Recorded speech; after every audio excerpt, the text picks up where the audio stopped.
Hey YouTube! We're going to do a series of drills now that don't even require a stick, okay? You can always add a stick to them later. I look at these as defensive footwork progressions because they're kind of specific to making an approach and then handling someone who's dodging you. So we start with 3 cones, roughly 5 yards apart. If you've got more space to work with, you could spread these out for sure. The field is freaking huge. So don't be too conservative with this, but I'm just gonna do it in this smaller, tight-knit environment so you guys can see everything that's happening in this space, and you should also be able to take it in this smaller space and apply it to a bigger, or practice it in bigger and apply it to smaller. So here we are.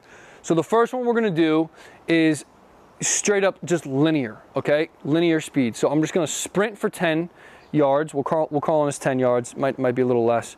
And then back pedal for 10 yards. And the big nuance is I want you to finish stopped, okay? You should finish in a stopped, athletic, defensive type stance, okay? So if I'm just in an athletic stance, right, I'm here, this is where I want to start the drill and this is where I want to finish. You can have 1 foot in front, doesn't really matter, but you don't need like a wide base for this, okay? A wide base is going to be good for lateral speed. Linear speed is more about a longer gait, okay? So I can have more of a narrow base. Transition moments are the key, okay? So the transition moments, there's really 3. 0 to starting, so that's a transition, going from 0 to running. Transitioning from sprinting to backpedaling up there at the 10-yard mark. That's our second transition. And then backpedaling to stopping. That's our third transition. Sprint, backpedal, stop. So one more here, try to clean that up. Sprint, backpedal, stop. What I want to show you here, I'm going to start from over here now, is a big nuance that a lot of defenders need to understand. Which foot do you like to have in front? So when you go from sprinting, that's your approach, to backpedaling, that's you controlling the gap, okay? Which foot do you like to have in front? Doesn't mean you have to start evening yourself out to start having the other foot be in front, but oftentimes what happens is, let's say it's your left foot. If I come up with my left foot in front and I turn my hips, I'm now at a disadvantage. Because if this athlete splits to his right, that drop step is going to be a lot bigger than it needs to be, and I'm more likely to get beat.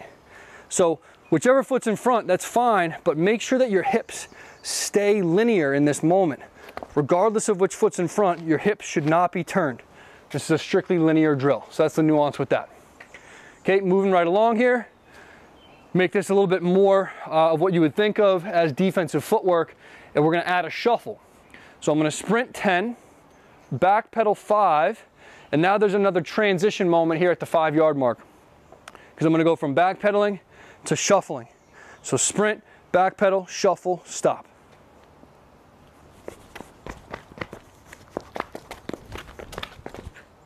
All right, try to do my best to stay on a straight line. Not that it's going to be like that all the time in a game, but in this environment, this is what I would call a closed environment. You know where you're going to go. So you should be able to do this in an exact format that you pre-plan, and if you veer off that path, that means you're lacking body control. We got to focus a little bit more on that. Okay? Now, do practice switching which foot you put in front up there. So that last rep, I put my right foot in front. This next one, I'll put my left. And I'll also turn the other way for the shuffle.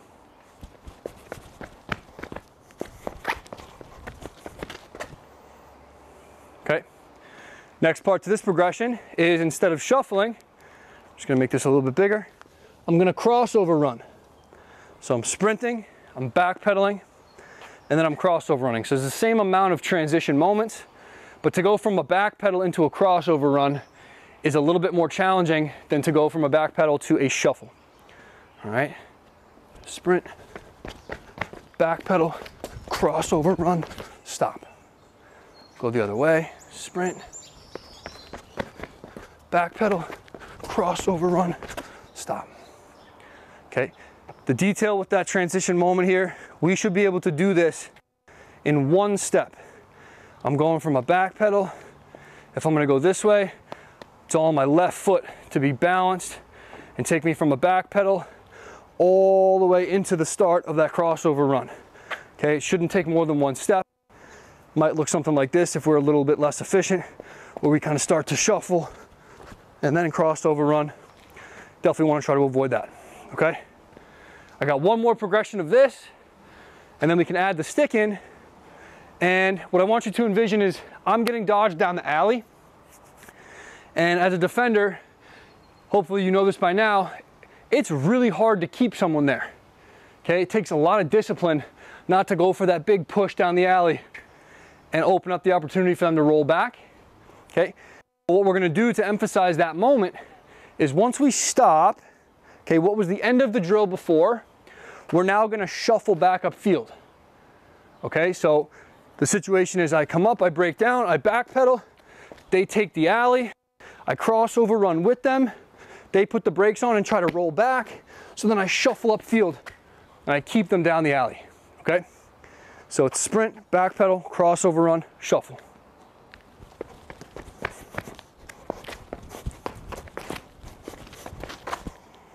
All right, one more going the other way.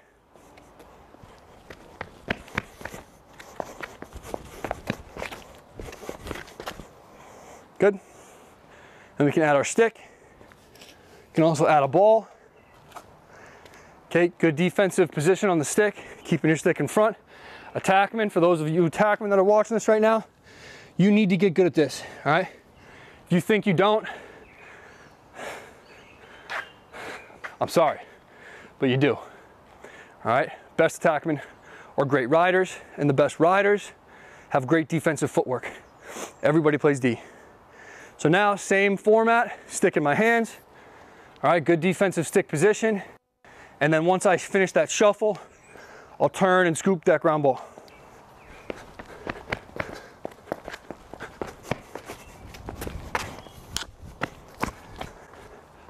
Okay, big focus on the ground ball.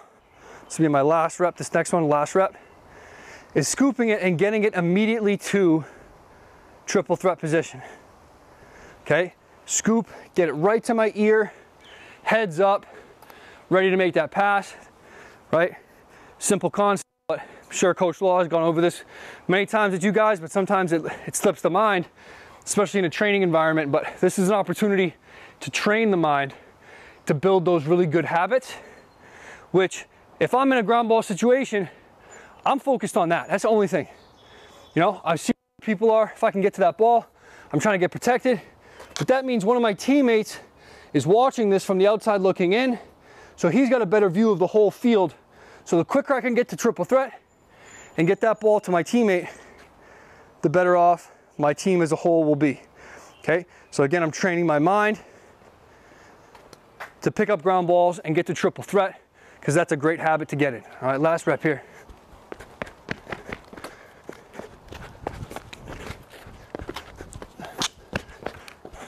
Good. And then remember, you can always add a throw and a catch and a shot at the end of these drills, but the main focus is on the footwork itself. And again, big emphasis on seeing if you can record yourself so you can notice the little details. I'm sure when I watch this back with you guys in this moment right now, well, for us right now, I'm probably kicking myself because I saw one or two things I could clean up, right? The building doesn't stop. You don't get to a certain level and you made it, and all of a sudden you just maintain. Okay, you're either getting better or you're getting worse. Okay, if you're staying the same, it just doesn't work like that. Okay, if you're maintaining, someone else is getting better. Therefore, when you compete against them, you will be in a worse position. All right, it's not about getting to a certain level.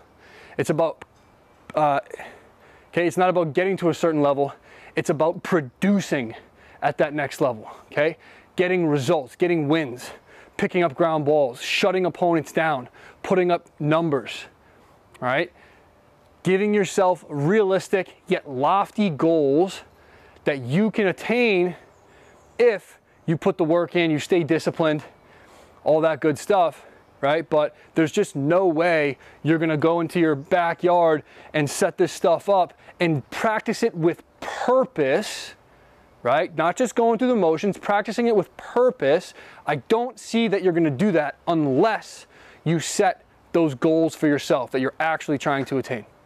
All All right, hopefully this progression is something all you guys can use, especially my defensive players. Attackmen, don't skimp out on this stuff, man. Trust me, trust me. Coaches notice good riding attackmen.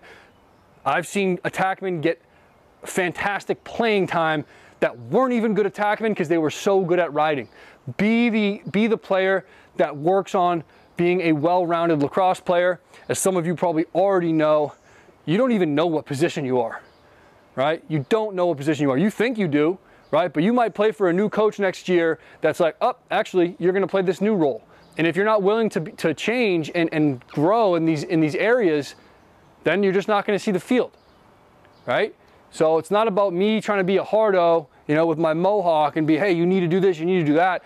All I'm trying to do is give you the context and hopefully some resources of things you guys can be doing to give yourself the best chance of success based on what your goals, your ambitions are. All right, back to the zoom.